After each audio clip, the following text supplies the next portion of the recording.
the first thing I tell them is I bring to them how much a recall costs. Okay. One of the things that quality managers, quality directors, sanitation managers have to do differently. We need to learn to talk money. Okay.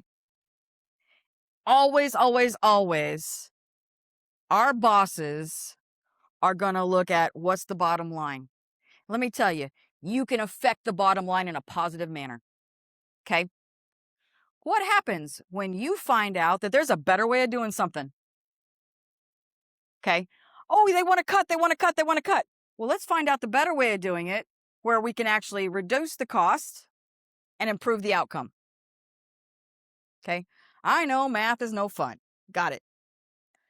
But even in basic numbers, one recall can wipe out a company. Number one.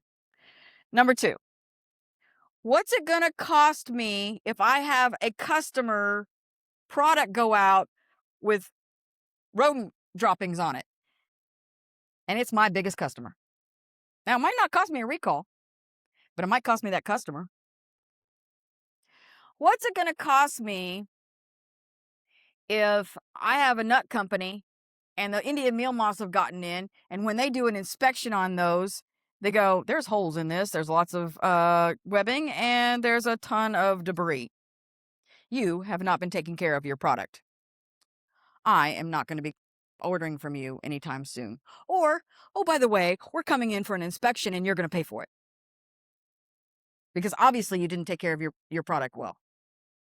Okay. You can do the math really quick.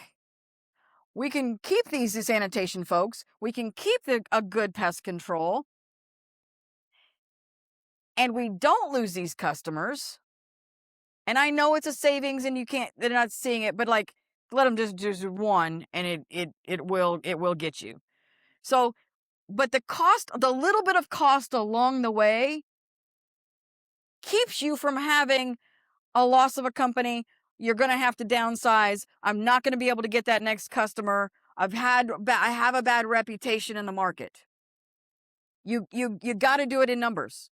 You got to say, well, okay, Mr. Manager, I can do this. I can find a way to maybe change a little bit of chemicals. Maybe I'm going to save some money on chemicals, but maybe I'm not going to save money on people, because in the end, we need the extra scrub and not just spraying our foamer, because spraying our foamer doesn't always work the way it's supposed to. And that's where we're getting the growth in the listeria and the changes of them that we're seeing, is that they're just agitation they can't get away from, right? So there's ways to do your budget. There's ways to do your foundational processes and find the money side of how you can save them. Maybe you change your chemicals. Maybe you adjust your schedules. Maybe you do other things. But if it's something that's foundational for you, you find another way. And most places have enough inefficiencies that if they change those inefficiencies, they can pay for the things that matter. Okay? And if you need help on that, I might be able to help you. So but you got to start thinking money. You can't just say, well, it's not the best way to do it. You've got to be able to start talking the money. You can calculate the average rate of your people per hour and then find another way to figure that out. You can say, well, we're going to pay a little bit more for a really good pest control company, but they're going to help us with inspections. SQFI is going to have a new service certificate for pest control companies. And by having that service certificate and maybe some internal audits, maybe they can help us with some of that.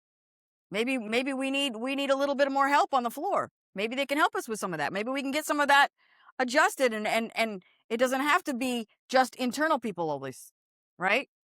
So there's different ways of doing things. We got to get out of our old box of traditional and get into something that, well, what do we actually need? And then how do we get there?